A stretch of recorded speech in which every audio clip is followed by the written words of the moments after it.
Anybody that has Bill Russell in their top 5 lets me know how they think the game of basketball. Lets me know top that 5 is egregious.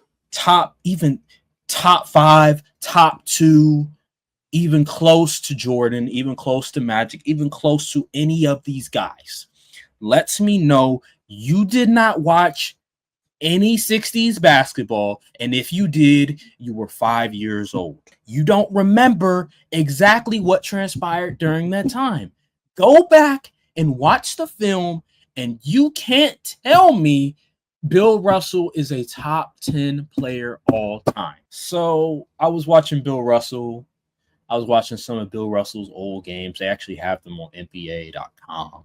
And also on YouTube as well. So I was watching Bill Russell. I was watching Wilt Chamberlain. It's not a lot of Wilt Chamberlain footage. It's highlights. There's one game. It was him when he was on the Philadelphia 76ers versus Bill Russell. I think it was game 4 or game 5 or something. That was the year Wilt Chamberlain won a championship. I watched that. I watched Bill Russell twice when he faced the Lakers in the finals. One year, I think it was in 63 maybe or 62. One year it was, I think it was Red Auerbach's last year coaching in the league. So here's where I'm going with this. Bill Russell. Bill Russell is a legend.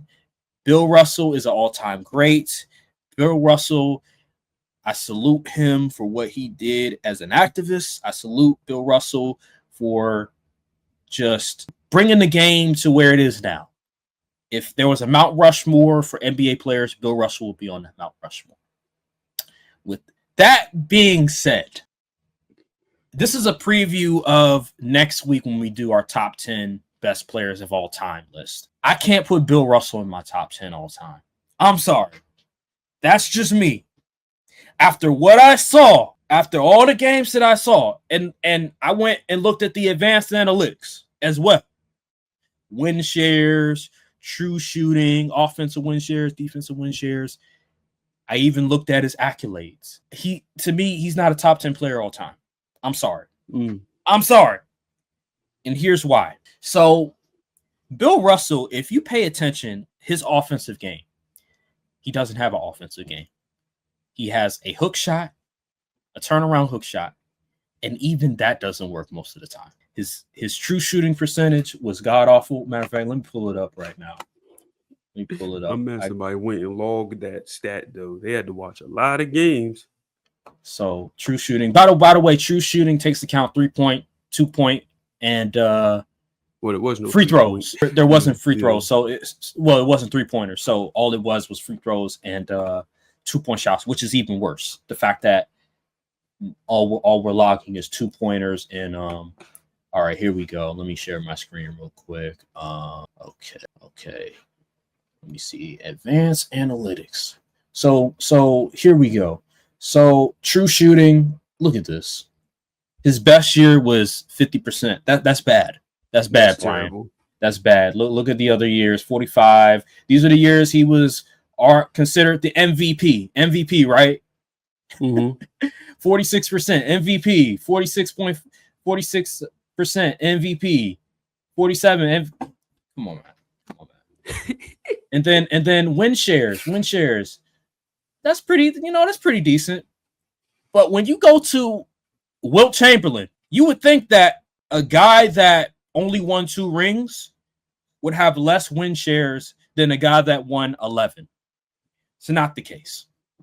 Wilt Chamberlain by far had a better win share, offensive win share. Now, obviously, Bill Russell, the greatest defensive player ever relative to his era in other eras. Relative to his era. That's all I'm basing it on. That means however great he was, I'm comparing it to how great he was to other people in other eras. And he was the best. He was the best, greatest defender ever. There's no argument about that because every year he was with Boston, they were the number 1 defense in the league. So no argument there. But my thing, how I grade players, I value offense significantly more than defense. If I would put a percentage on it, I would say offense is 65%, defense is 35%. I think that's 100% overall. Right. Yeah. So that's how I grade. That's how I grade. Bill Russell was an awful offensive player. He would get points from free throws. He would get points from other guys would set him up. Bob Cousy, who was an excellent passer, by the way. I was surprised. I was like, damn, he was actually a pretty good passer for his day. Bob Cousy would help him out. He would get offensive rebounds, put it back up like that. That's how he would get most of his points. It was not because of he's just a talented one-on-one player. He's a talented isolation player. That was not the case. So he was an awful offensive player, all-time great defensive player. Who does that sound like? Who does that sound like? Draymond Green. Bingo. And also Ben Wallace. Oh, So yeah. Ben Wallace and Draymond Green. Draymond Green is a great player. He was great for his time back in the dynasty days. But do we ever put Draymond Green as top 20 player all time? No. No, because we watched the games. We saw that he wasn't the top 2 option. He wasn't even the 3rd option as a scorer. When I was watching those Celtics games, guess what? It was Bob Cousy. It was Sam Jones. By the way, Sam Jones was a bucket back in the day. It was Sam Jones. It was Jeff Hornacek. Not Jeff Hornacek. It was Havlicek. Havlicek, by the way. It was those guys. They were the options on offense. How can I put you in my top 10 if the offense wasn't built around you? If you were not the focal point of the offense? There's no way. There is no way. I don't care that you won 11 chips. I respect you for what you did for the game, how you elevated the game. You brought it to prominence more than ever before. The sacrifices you made, obviously dealing with all the things off the court, even on the court, spewing racial stuff to him, overt racism. Salute to him for that. But strictly on the court, when we're talking about on the court, Bill Russell was not that dude except defense and rebounding. And even as a rebounder, he wasn't the best rebounder in his time. It was Wilt Chamberlain. Yeah. So what are we talking about? What are we talking about? And to top it all off, Brian, during that era, big men had a significant advantage offensively, defensively, because of the rules.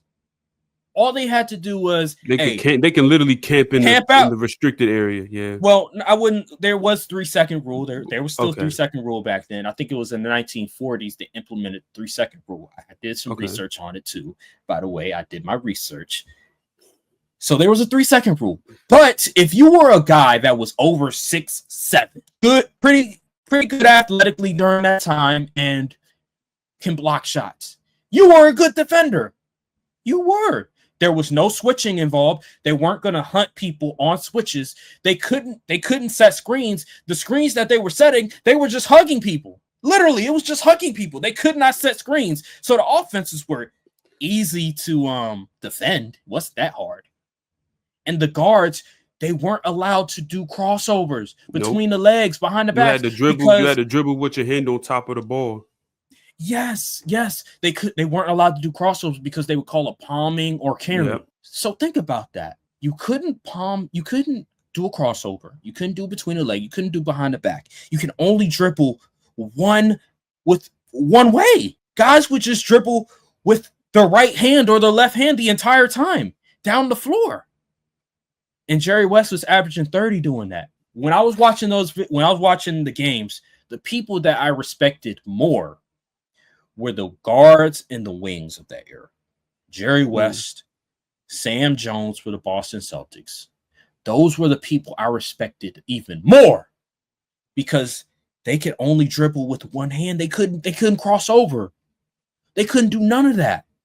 So what TJ McConnell is doing with the Pacers right now, that's what they were doing. You know, TJ McConnell, he's not going to do a crossover. He's not going to do between the legs. He's not going to do much of any of this stuff.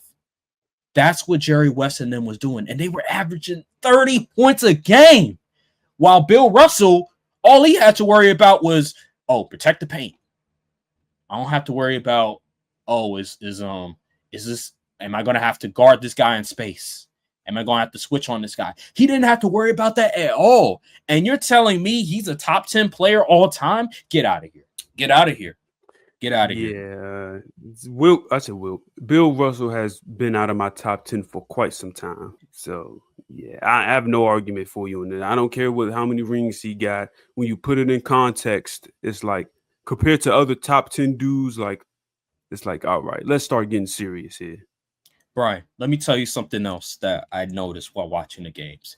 This whole argument, oh my God, man, back in the day, it was physical. It was so physical about back in the day. They wouldn't let you do anything. Let me tell you something.